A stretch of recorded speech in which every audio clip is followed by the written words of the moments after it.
Cuando las mujeres llegaron a la tumba el primer día de la semana, se quedaron con la sorpresa de que Cristo había resucitado. La resurrección de Cristo es uno de los mayores milagros en toda la Biblia, porque vemos el ejemplo de lo que Dios va a hacer con cada ser humano en el futuro. Cuando Pablo fue a predicar en la ciudad de Corinto, Corinto era una ciudad griega. Cuando él fue a otra ciudad cercana, la ciudad de Atenas, y predicó acerca de la resurrección, los griegos no creyeron en la resurrección. Al contrario, creyeron que el cuerpo era como una prisión para el alma y que la muerte era la liberación de esa prisión del cuerpo, del alma, y que estaban libres y después de la vida no había nada.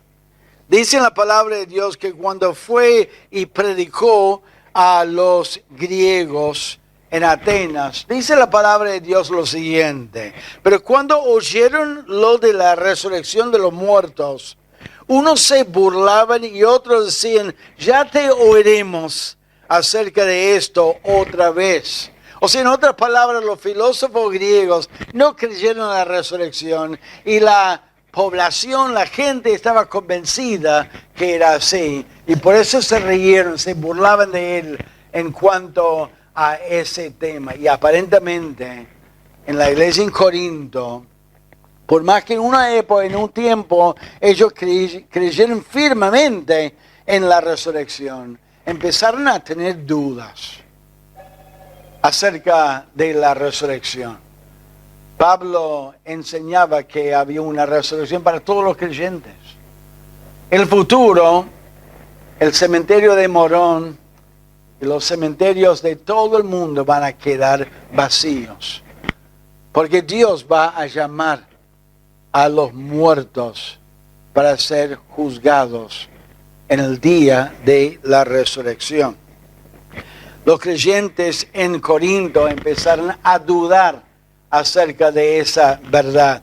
En versículo 12 de este capítulo dice, pero si se predica de Cristo que resucitó de los muertos, ¿cómo dicen algunos entre vosotros que no hay resurrección de muertos?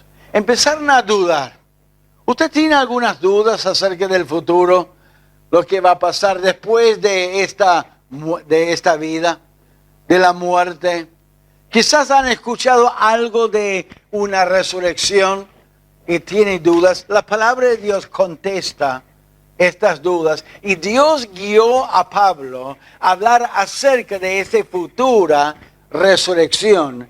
Y quiero compartirles 4 verdades en este capítulo 15 de 1 Corintios acerca de esas verdades de la resurrección. En primer lugar, los corintios creyeron el testimonio de la resurrección.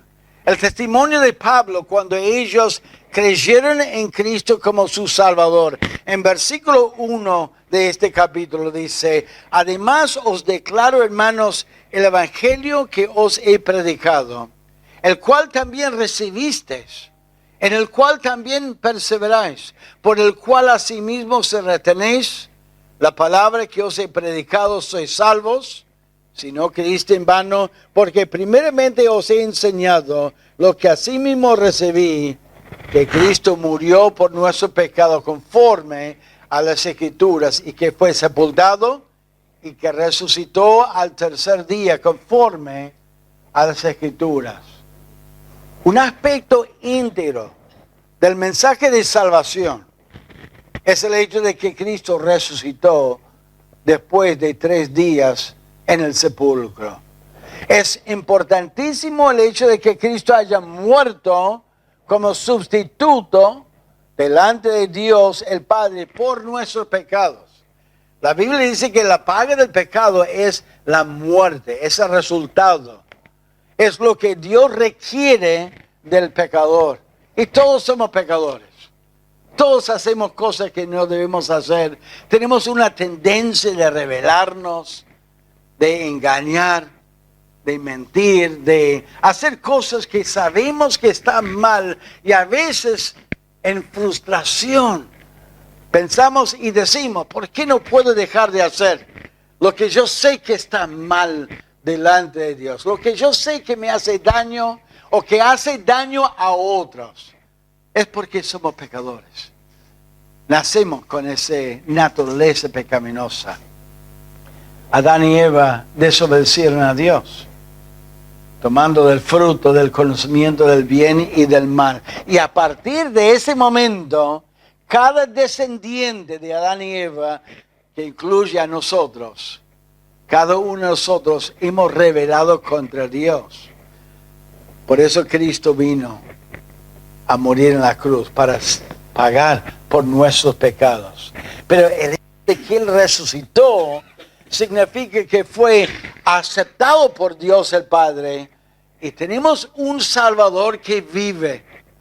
Un Salvador muerto no puede salvar a nadie, pero nuestro Salvador vive y Él quiere salvar, Él quiere perdonar, Él quiere ayudar a los que son pecadores, reconocen su pecado y se humillan delante de Dios. Los corintios, ellos creyeron en este mensaje que incluyó la resurrección de Cristo.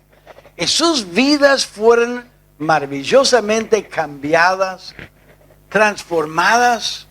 Y ellos vieron la evidencia de la resurrección de Cristo, creyendo en Cristo como su Salvador, que incluyó el mensaje de la resurrección. Pero había otro testimonio, las Escrituras. Él menciona a ellos que cuando fue a ellos, Él predicó las Escrituras y está hablando del Antiguo Testamento. Algunos dirán, pero pastor, la resurrección pasó en el Nuevo Testamento. ¿Cómo puede ser que predicó la resurrección de Cristo del Antiguo Testamento? Acá dice las Escrituras, y las Escrituras en el Antiguo Testamento predijo o decía antemano que el Salvador iba a morir y que también Él iba a resucitar de la muerte. Dice en una parte en las Escrituras, dice en el libro de Daniel, muchos de los que duermen en el polvo de la tierra serán despertados, uno para vida eterna y otro para vergüenza y confusión perpetua. Hablaba de la resurrección en general, pero la resurrección de Cristo se hablaba en el libro de Salmos, el Salmo capítulo 16. Y cuando Pedro predicó en Hechos 2, él dijo lo siguiente en Hechos: por lo cual mi corazón se alegró y se gozó mi lengua, y aún mi carne descansará en esperanza, porque no dejarás mi alma en el Hades, ni permitirás que tu santo vea corrupción. En el Antiguo Testamento Dios anunció que su santo sería muerto, su hijo sería muerto, pero que no vería corrupción. ¿Por qué? Porque resucitaba de la muerte. Yo sé que es un poco técnico, pero en el Antiguo Testamento había varias referencias al hecho de que Cristo iba a venir y morir en la cruz. Y hay amplios ejemplos de la predicción de que Cristo iba a morir por nuestros pecados. Pero también hay algunas indicaciones, aún en el Antiguo Testamento, que Cristo iba a resucitar. El miércoles compartí de Cristo y su entrevista con dos hombres que estaban caminando por el camino de Emaús. Y dice la palabra de Dios lo siguiente en esa parte. Dice lo siguiente: entonces Cristo les dijo a estos dos discípulos: oh insensatos y tardos de corazón para creer todo lo que los profetas han dicho. ¿No era necesario que el Cristo padeciera estas cosas y que entrara en su gloria? Y comenzando desde Moisés y siguiendo por todos los profetas, les declaraba en todas las escrituras lo que de él decían. O sea, el Antiguo Testamento anunciaba que Cristo iba a morir y que Él iba a resucitar. ¿Sabe que la muerte de Cristo no fue una sorpresa? No fue algo que estaba en contra de la voluntad de Dios.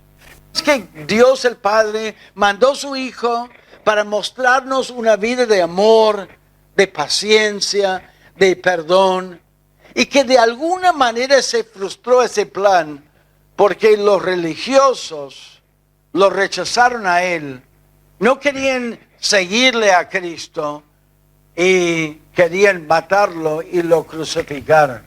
No, desde el principio el Padre vio cómo la humanidad iba a caer en la rebeldía, en la desobediencia, en el pecado, y que aún antes de Adán y Eva, Dios, que conoce todas las cosas, que ve todas las cosas, anticipa todas las cosas, sabía y anticipaba que Adán y Eva no iban a aguantar, no iban a quedar obedientes a Dios, que iban a desobedecer a Dios, que iban a corromper la humanidad con su rebeldía y su desobediencia. Y aún antes de crear a Adán y Eva y el mundo en sí, Dios preparó un plan. Y dice la palabra de Dios que su plan era mandar a su Hijo para que tomara la forma de un ser humano y que muriera en la cruz para salvar la humanidad. Y aún en el Antiguo Testamento había señales de que Dios tenía ese plan. Y en vez de esperar esa tumba vacía el tercer día de la semana, en vez de escuchar la palabra de Cristo, quien anunció mientras que Él estaba en la tierra que Él iba a ser entregado y muerto, pero que Él iba a resucitar al tercer día, en vez de anticiparlo, no entraba en sus planes, no entraba en su idea. Entonces fueron con tristeza a la tumba el tercer día de la semana para ungir el cuerpo de Cristo, que quedó a medias preparada para la muerte, para su tumba, y quedaron con la sorpresa de que Cristo había resucitado.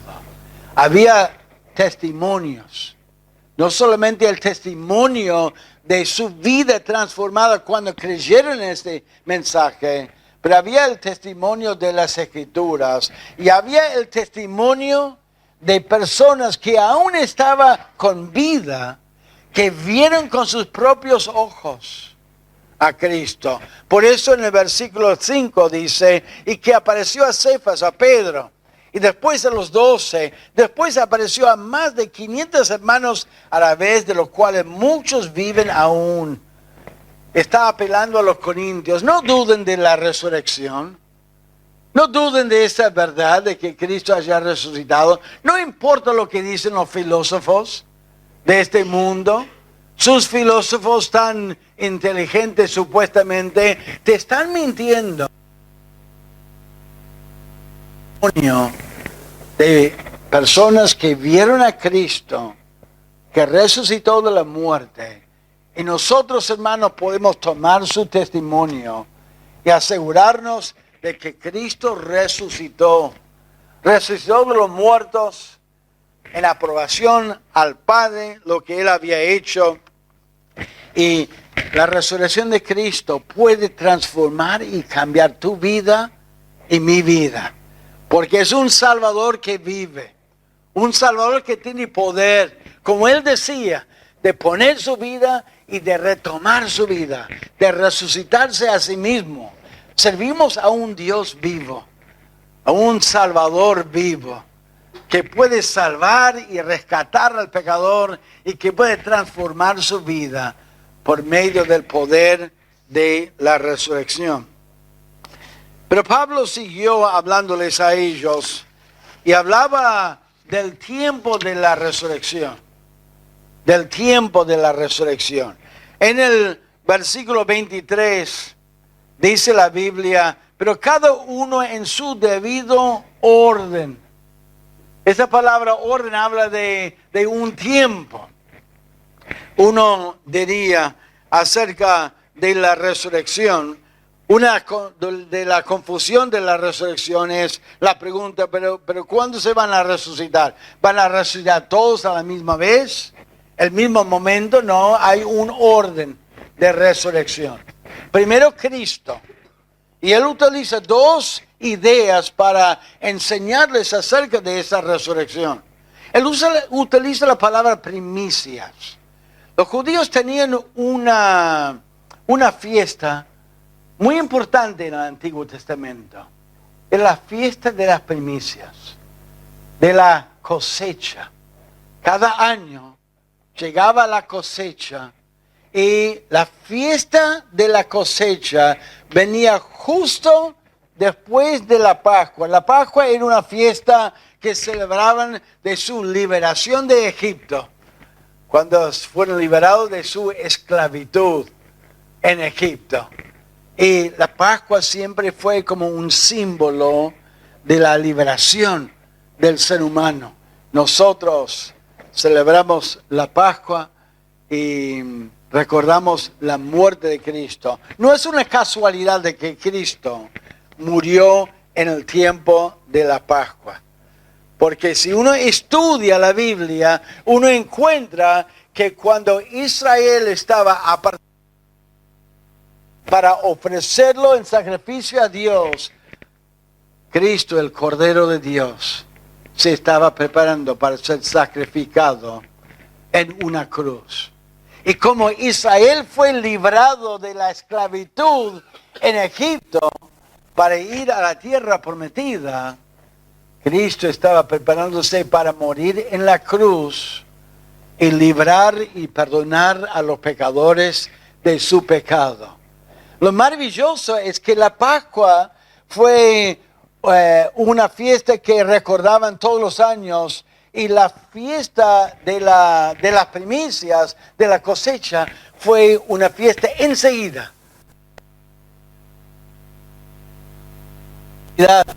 Que ese manojo de la cosecha estaba levantado delante de Dios el tercer día, que sería el primer día de la semana, el domingo. Está todo interesantísimo la manera en que Dios preparó.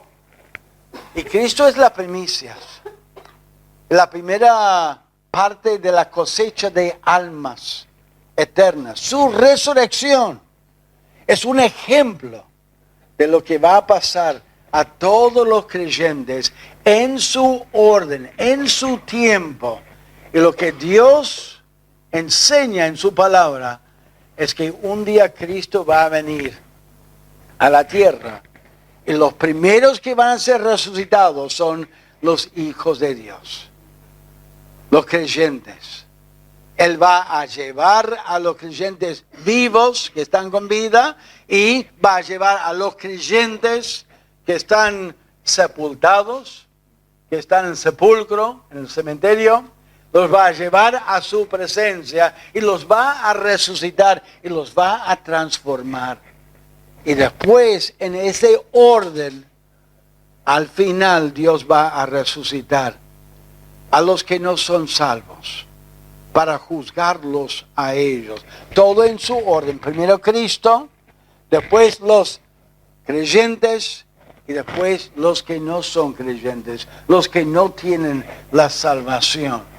Cristo es la primicia. No sabemos cuándo Él va a venir a llamar a sus hijos a su presencia. No sabemos cuándo Él va a resucitar a los creyentes, pero sabemos que lo va a resucitar. Él va a cumplir su promesa y nosotros seremos transformados, entraremos en su presencia y estaremos con Cristo durante toda la eternidad. Y todos van a ser resucitados. Los griegos pensaban que había después de la muerte, que no había nada. Que el alma quedaba flotando como un espíritu. Y muchos creen que después de esta vida no hay nada. Dios dice que no. Dios dice que hay una vida eterna. Como hay una muerte eterna, hay una vida eterna. La vida eterna es con Cristo. La muerte eterna es separado de Dios por toda la eternidad. Y mencionó Pablo de las primicias y el tiempo de la resurrección. Pero, ¿qué significa la resurrección? ¿Qué ramificaciones hay? ¿Qué importa la resurrección? Y si no hay una resurrección, qué importante es que haya una resurrección. Miren lo que él dice a los hermanos en el versículo 30, lo que él dice. ¿Y por qué nosotros peligramos a todo hora? Os aseguro, hermanos, por la gloria que de vosotros tengo en nuestro Señor Jesucristo, que cada día muero. Si como hombre batallé en Éfeso contra fieras, ¿qué me aprovecha? Si los muertos no resucitan, comamos y bebamos, porque mañana moriremos. Está diciendo, ustedes están influenciados, están dudando de la resurrección por los filósofos, por la idea de la humanidad. ¿Sabe qué? Está diciendo, nosotros hemos sufrido mucho. Fieras habla de animales. Cristo, el apóstol Pablo sufrió muchísimo a manos de hombres malos. Le latigaron, le pegaron con palos, le encarcelaron. Sufrió muchísimo. Pero él está diciendo, el significado de la resurrección es muy importante. ¿Por qué? Porque el sufrimiento sirve si hay una resurrección. Si no hay una resurrección, si no hay nada después de esta vida, ¿para qué estamos sufriendo? ¿Para qué estamos predicando? ¿Para qué estamos sufriendo lo que estamos sufriendo si no hay una resurrección?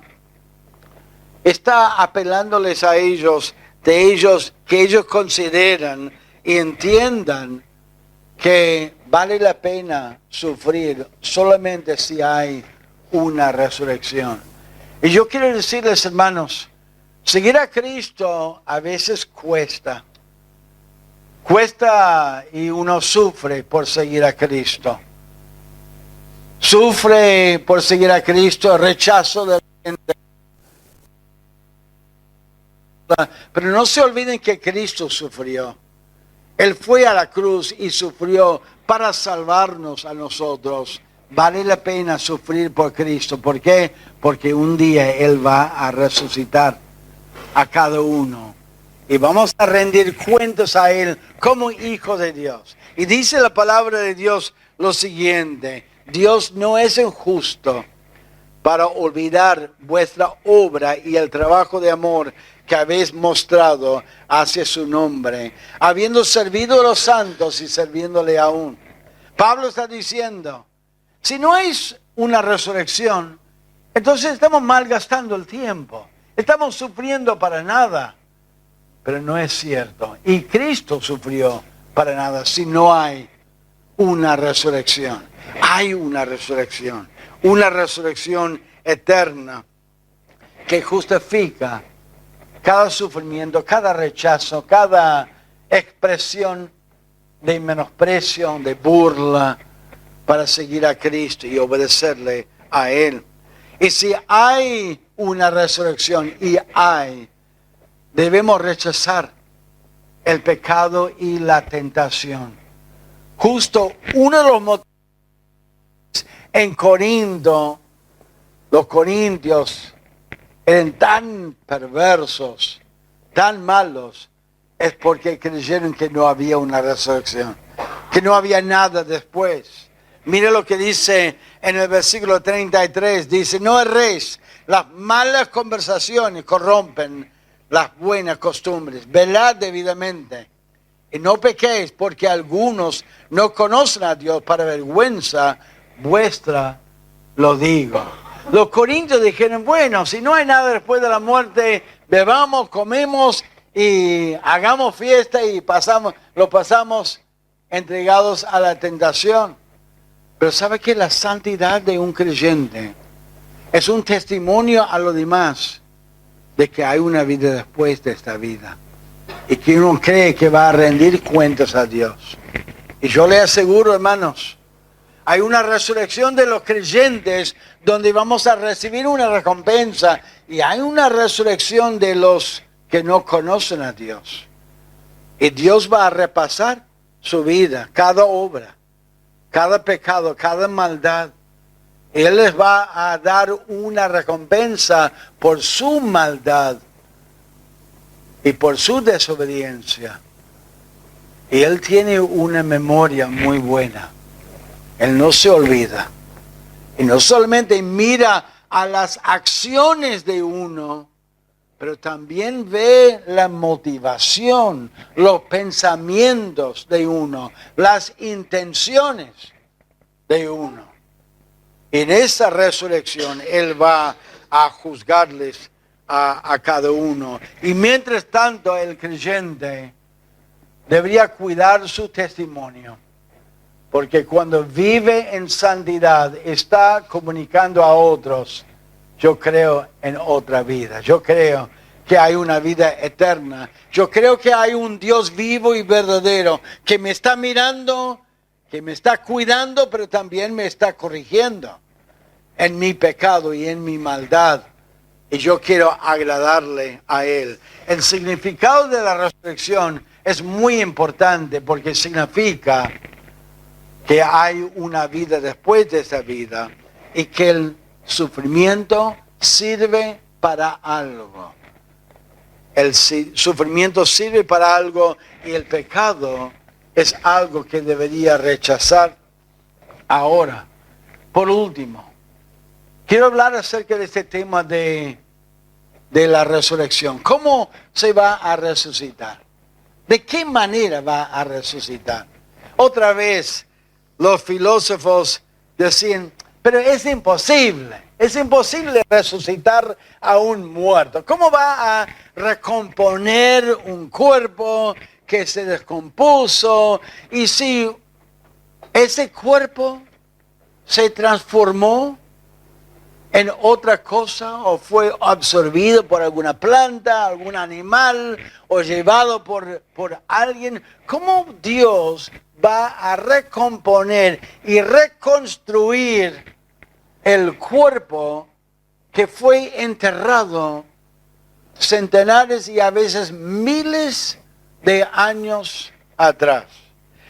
Pablo, guiado por el Espíritu Santo, va a enseñarles que la resurrección no es una reconstrucción del mismo cuerpo, pero sí es la continuidad de ese cuerpo. Y mire cómo él lo expresa en el versículo 37. En el versículo 37 dice, y lo que siembras, versículo 36 es interesante, como Pablo lo menciona. Dice, necio, lo que tú siembras no se vivifica, sino muere antes.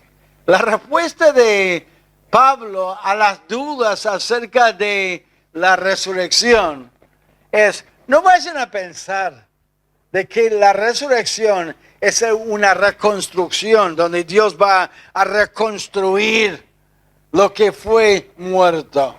¿Por qué? Porque es como una semilla. Uno tiene una semilla de maíz, ¿no? Y lo quiere plantar. Esa semilla, para que crezca, primero tiene que morir, ¿no? Y cuando uno planta la semilla, no es que esa semilla reconstruye y que crece y reproduce otra semilla que es igual que el original. Al contrario, la semilla muere, ¿no? Es destruido, digamos, o muere, pero dentro de esa semilla continúa. Mire lo que él dice en versículo 37. Y lo que siembras no es el cuerpo que ha de salir, sino el grano desnudo. ya sea de trigo o de otro grano, pero Dios le da el cuerpo como Él quiso y a cada semilla su propio cuerpo. De esa semilla muerta sale otras semillas con el cuerpo que Dios le da. Es un milagro. Y la resurrección es un milagro. No es la continuidad del mismo cuerpo. Es algo completamente nuevo, diferente. Y es la continuidad de esa vida, como esa semilla. La semilla crece y da muchas semillas. Una semilla de maíz puede dar 1, 2, 3, 4 choclos, ¿no? Y en cada choclo hay un montón de semillas. ¿Y de dónde vienen esas semillas? Vienen de una sola semilla, que estaba muerto. Dios, cuando resucita el creyente, no va a reconstruir el mismo cuerpo que murió, sino que Él va a hacer algo bello, algo hermoso. Inclusive las semillas son abundantes y son hermosas y ricas, la semilla de un choclo. Dios va a hacer un milagro cuando resucita de la muerte ese cuerpo, como Él hace con una semilla.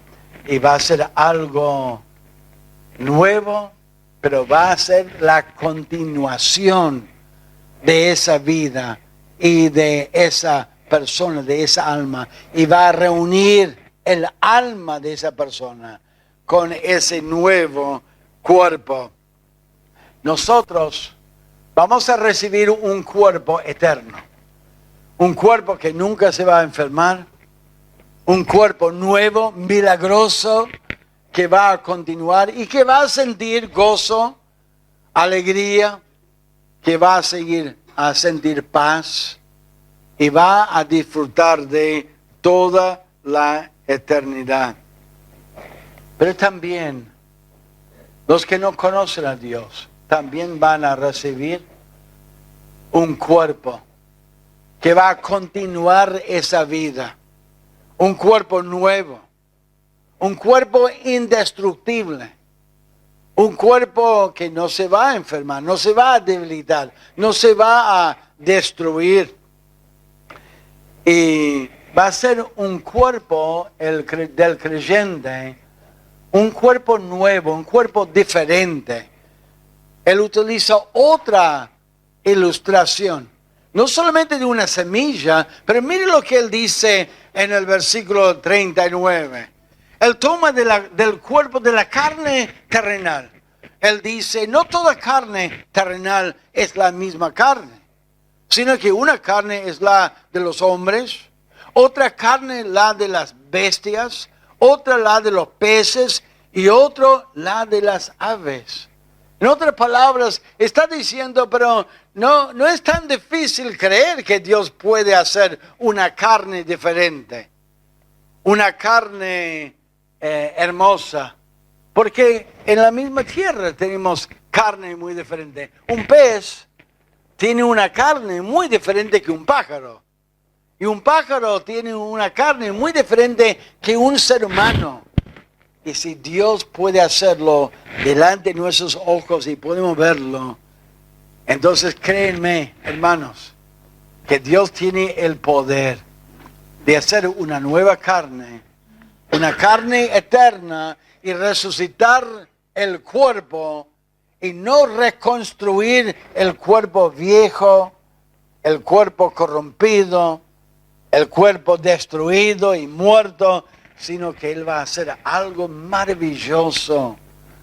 Él dice, mire alrededor de los cuerpos y la carne que hay en la tierra y mire lo que Él dice acerca de otros cuerpos. Mire versículo 40. Y hay cuerpos celestiales y cuerpos terrenales. Pero una es la gloria de los celestiales y otra la de los terrenales. Hay cuerpos celestiales gloriosos.